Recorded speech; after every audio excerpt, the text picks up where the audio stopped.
Hi, my name is Manthan Shah. Usually, people know me only by my titles: Under-17 national champion in table tennis, one of the youngest published authors by Penguin Random House, a Schwarzman scholarship recipient at Tsinghua, and an incoming graduate student at Oxford. All these titles help people define how they treat me or perceive me. When someone looks at my life, they tell me that my life looks like a meteor or a shooting star. They assume that my life path has always been this well described, beautiful, seamless arc. But this cannot be further away from the truth. I'm here today to tell you the true story of my life journey so far, dismantling all the perceived glory and describing the key pivots that helped me get this far. Let me start with my story. I was 7 years old when I started playing table tennis with my older brother. Soon enough, I not only started beating him, but kids twice my age. Naturally, I was hungry for more. I thought to myself, wouldn't it be so cool to keep playing table tennis and win medals for my country? So one day, I ran back from my primary school to my dad and requested him, hey, dad, can we please visit Pune, which was our town's nearest metropolitan city? That's where I could probably train in a better infrastructure and achieve my Olympic dream.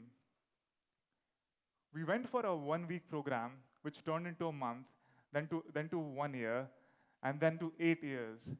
I trained religiously for 8 hours a day, 7 days, 6 days a week. I was even homeschooled for a lot of it. Eventually, I went on to become twice under 18 national champion and won medals for India in Australia. All was great, but 2 years after winning these medals, I was a senior in my high school. I was coming back from my training session and I was thinking about how could I improve my game and what is the next tournament that I want to play and how could I improve my national rankings. As soon as I walked inside my home, I saw my dad sitting in the corner. He was sipping his afternoon tea with a deep frown on his face. He sat me down and without any sugarcoating, he said, Manthan, we can no longer continue you playing table tennis. He went on to say something about how I should have bigger goals in different domains and how should I achieve greater things beyond table tennis. But I wasn't paying attention anymore. I was this close to achieving my childhood dream of at least being a hopeful for the Olympics. But just like that, it was all gone. For the decade leading to that point, I knew only one thing: table tennis. All the hard work, all the tournaments I had won, all the built up from experiences of traveling around were all useless. If this was a movie, I thought this was the worst movie ever made. Or so I thought. Well, after this conversation with my father, I took a gap year after my high school trying to figure things out. I've often found myself in bookstores. I was going through the books, trying to find inspiration on how young people achieved success. Most of these books were written by Western authors from a perspective that was drastically different than my own. A few Indian books were written, but they were very vague cliches, the philosophical pep talk of how we should wake up at 5 a.m. and we'll be successful, or dream big, be ambitious, and the worst is that you could fall. These were like nice things to know, but I was disappointed. I felt inspired after reading them for like 5 minutes, but they never really gave me any solutions in hand for the pressing problems I had at that point. So I had found a market gap, and I thought to myself, maybe I could write a book better than any of the books that ever existed. Maybe that was a overconfidence of an 18-year-old or just an ambitious dream. But for the next 4 years, I researched, I interviewed, I wrote, I rewrote my book. And just a month before I was to graduate from my college, my book was published by Penguin Random House. And it came out last year. This is my editor, Radhika, and I'm truly grateful to have worked with her. I still remember picking up the first copy of my book, opening it up, smelling the fresh pages, the fresh ink, and reading my name on the cover of the book. It was like a dream come true. Well, this decision to write the book was not taken by my father. I chose to write this book. But friends, as you would know, like I was not trained in literature or seemingly competent to finish writing a book. Also, I did not have the enough infrastructure or like environment to write a perfect book. Most of my book was written on my mother's sewing machine. That's where my family lived in a rural town in India during the pandemic years. So I would sit there on a hard wooden chair, write for hours every day.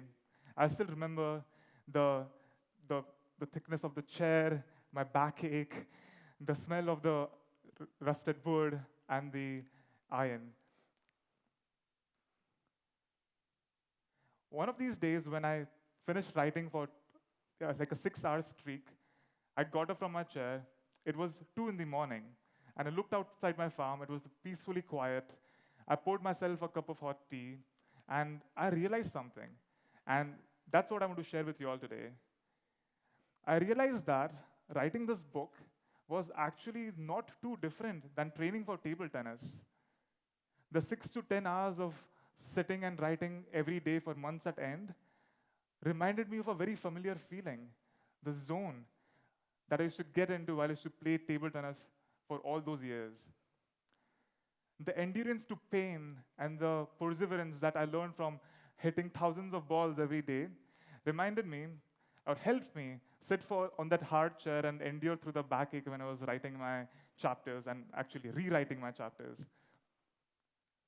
But most importantly, in table tennis, I had this like long-term vision about Olympics or the national medals, and would keep working on them day in, day out, without any need for external validation. And the same helped me with the book.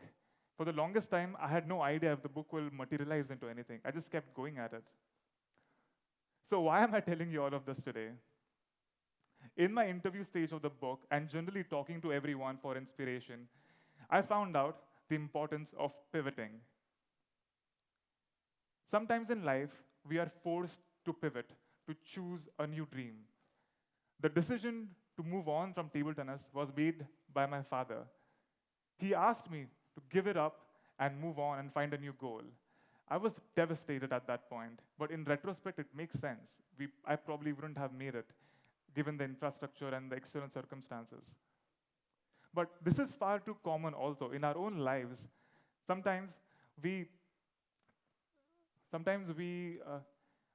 don't get the job that we always wanted, or we fail to take the test which would have gotten us into the dream university, or we lose the heart of someone we love. And in those moments, everything else seems to be the second best and extremely frustrating. But I think it is important for us to move past the perspective that we might have at that point and move on from the opportunity that is already lost. In other times, we choose to pivot. We are drawn towards newer, more novel things. I was drawn to write this book. But while I was starting, I had a lot of self-doubt. Since I have not been successful before, will I be successful in this project? And also, while I was writing the book, I didn't know if it will ever make difference to anyone. And this is very common too. We work on projects or research papers. We have very high benchmarks of quality for ourselves. And we also think, will it ever make a difference to anyone? So for example, in my book, for the first 2 years, I had no idea how it was going to turn out. But by the end of the 4th year, it all started making sense. Things fell into the chapters, the chapter knitted themselves together, and I had a book in hand. So I think, friends, that we should never be afraid of starting over something new, because we are never really starting over. In any new goals that we have developed perspectives and ideas from the previous projects that help us in the new ones. And if we dare to stick with the new projects, we find the familiar comfort that we had in the previously meaningful passions. I am still pivoting today myself. When I was writing my book, I came across how India is suffering from environmental challenges that are happening more frequently than ever before. How the young people in India are disillusioned about their future prospects.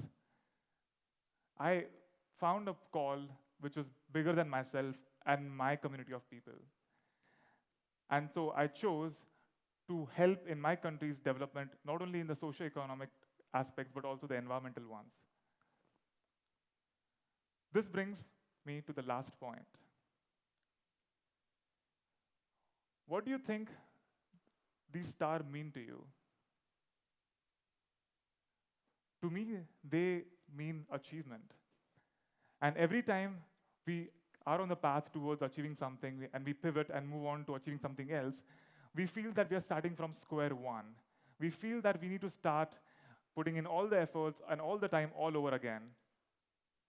We feel that we are going from point one again to the second achievement, and then we come back and start all over again. But I think that we never really start over again. Each achievement in our life builds on the previous chapters of our life. Like the meteorite example in the beginning, each of this chaotic, bumping, path-changing pivots that we take create this beautiful arc that people eventually see. Thank you.